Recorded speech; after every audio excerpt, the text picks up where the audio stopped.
Hey everybody, before I get started, I just want to mention a couple of ways that you can engage with me on a more personal level. I have a few avenues set up and I keep focusing on one, and I figured, why don't I make a short little video talking about all of them real quick before we get into these episodes. So first thing, Patreon. There's a link in the episode description and every episode description to the Patreon, as well as a video on the feed called Major Announcement that has all the details of what each tier offers and how much they cost. I implore you to check that out. I offer a lot of cool shit for my patrons. Second thing, the Discord channel. There's also a Discord link in the episode description and in every episode description. I have multiple channels set up there for each show that I'm covering, and it's a great way to just engage with me. I have a channel set up for MMA talk as well. I'm a big MMA fan, so if you're an MMA fan, you can check that out as well. There's a link to the Discord in the episode description. And then lastly, the Facebook and Twitter. Social media. Follow me on there. I post news on there. When I say news, I mean like, hey, I'm stopping covering this show. Hey, I'm starting covering this show. Let me know what you think about this. I do live watches of things on Facebook where like I'll check in and say, I'm watching so-and-so show. And then I'll like live comment while I'm watching it. And that'll be cool if maybe you watch that show too and you want to watch along with me, or you're watching it later and you will see my thoughts, which are usually pretty entertaining because I'm usually pretty high when I'm writing them. So check out all those links in each episode description, and let's talk about this episode. Peace. One mic. Yeah. All I need is one mic. Yeah. All I need is one mic. Hey everybody, welcome back to One Mic, and today I'm here to talk about episode 5 of Apple TV's Masters of the Air. Maybe I'm being too hard on this show. I have been not the kindest in my previous 4 videos. Maybe it's already like a failure for me, so even when it has great episodes, I'm just not seeing it.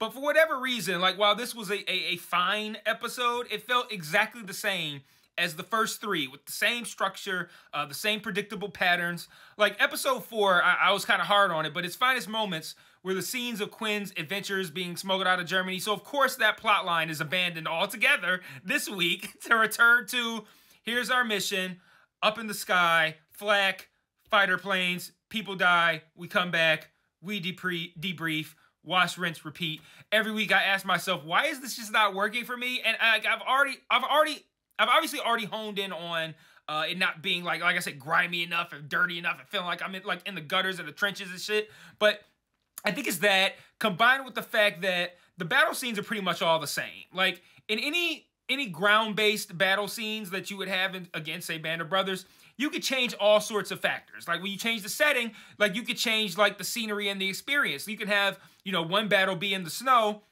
and that presents the challenges that it presents. Then the next one in a forest with a ton of trees, that presents an entirely different set of challenges. You can have a third and fourth and fifth different locations, each with different challenges and different like setups and settings that can create different issues. Like, oh, there's a lot of trees here. Oh, there's a wide clearing, and there's high ground somewhere. Like each location can present a unique challenge and or benefit. So even though you're showing your audience five battles, they all feel different, right?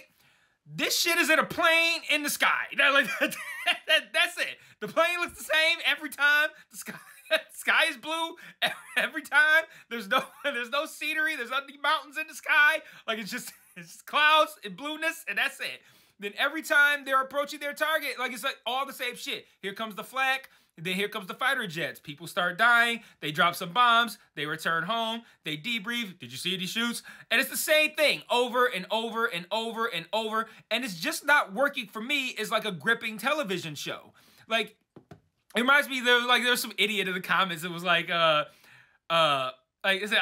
me not liking the show is, I can't even say this stupid shit, is disrespectful to the people who are actually there. Motherfuckers just say anything on the internet, yo. Like you say whatever the fuck tumbles into your empty fucking skull. Like, you don't like the show? You must not respect the show. You stupid fucking animal, dog. Like, what? Anyway, man, but like, that's what this episode was, though. It was a return to form, but not in a good way. Like, it was a return to the exact same form of the first 3 episodes, and I think I'm over it at this point. Like, I'll finish watching the season to see how it ends or see if they incorporate anything unique or exciting, but this will probably be my last video. Like, I don't want to do another video talking about an episode where I can highlight all the ways it's different from its predecessors in like 5 minutes. Like, before we get to the mission, the episode spends the first few minutes continuing to try to make me believe that, that they killed Buck off camera in a mission that we didn't see, so they can surprise me when an episode ends with him waking up in some village or some shit. Like, I'm gonna be so surprised. All right. We also find out that Cross has been promoted to a desk job. He's not a fan. And again, if you remember in one of my earlier videos, Cross is someone who I'm saying this is a character that works. We see him. He's been a focus. He's been a narrator. So when things happen with Cross, it matters. As he's returning from his previous mission, we learned that his crew was presumed dead and that a letter had been written to his wife on his behalf, assuming he was dead, that had not been delivered. And that pays off to great effect at the end of the episode with Cross reading that letter that was about him as he's packing up that soldier stuff because he didn't return. So, like I said, not all bad. I thought that was a great scene. Also, I do like how they lay out the missions in these episodes. It's very direct and it works for a brain like mine. And that's how I'd expect the military to be anyway. I don't have to do any work. They tell me exactly what I need to know. Here's where we're going. Here's what we're bombing. Here's why we're bombing it. Like, yeah, I'll continue to have missions summed up in that manner. Please, that works. That works out for me very well. So, to that point, this episode, they're headed to Munster to bomb a railroad yard with a goal of disrupting industrial transportation. Boom. Straight to the point. Location, reason, what it's meant to do. They learned this railroad yard is near a residential area where people who work there live. A lot of the characters express some hesitancy regarding the mission because of that. But also because some of them are like, they're like flying unfamiliar planes and shit. And this will be like their second mission in 2 days. So back-to-back days are going on a mission.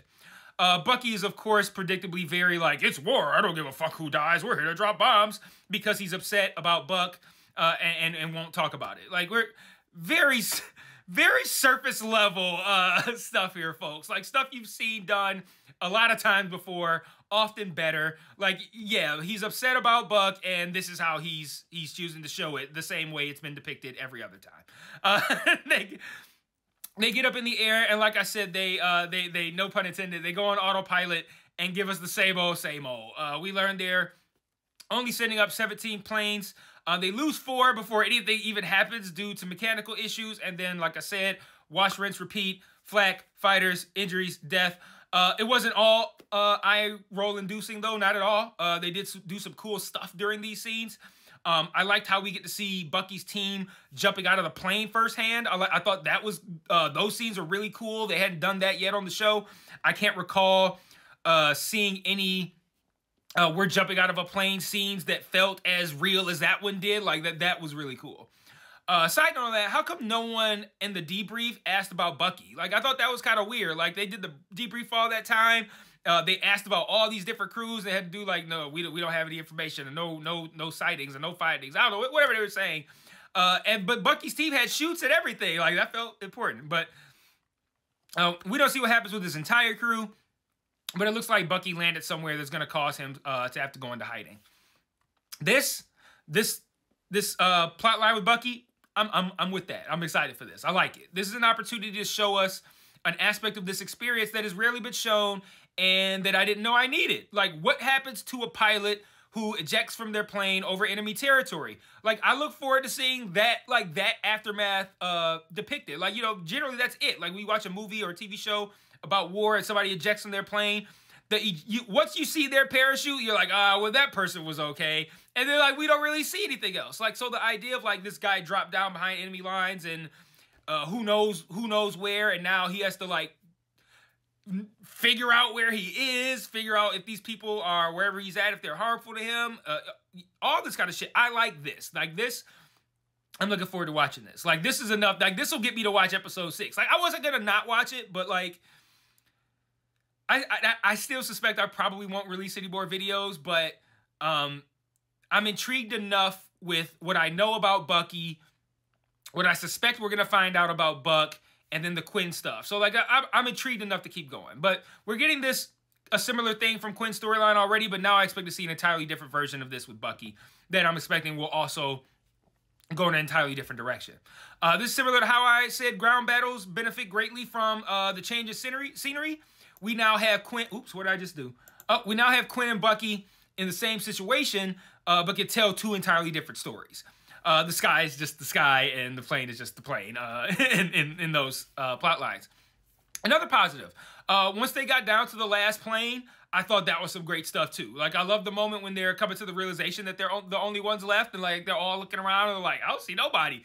Even I felt that way. Like right before that, I was like they did something with the sound or something. I was just like, damn, it sounds like they're by themselves. So I thought that was really cool. And then that next onslaught, when that shit comes on, I thought, again, great stuff. I thought that was really exciting.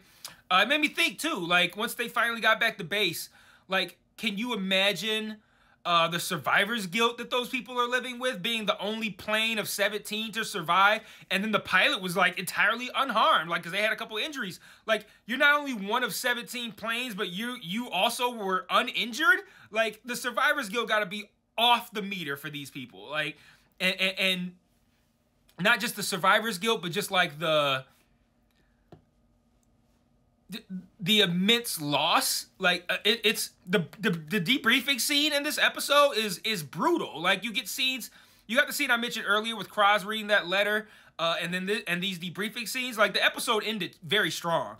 Like, I guess the problem is that there are far too few opportunities to give me something new and interesting like that kind of stuff, and a ton of time spent on showing me essentially the same shit over and over and over. I don't know if this show can turn it around. I don't see any way the final 6, 7, 8, 8, 4 episodes, I think it's 9, can make me give the show as a whole a thumbs up.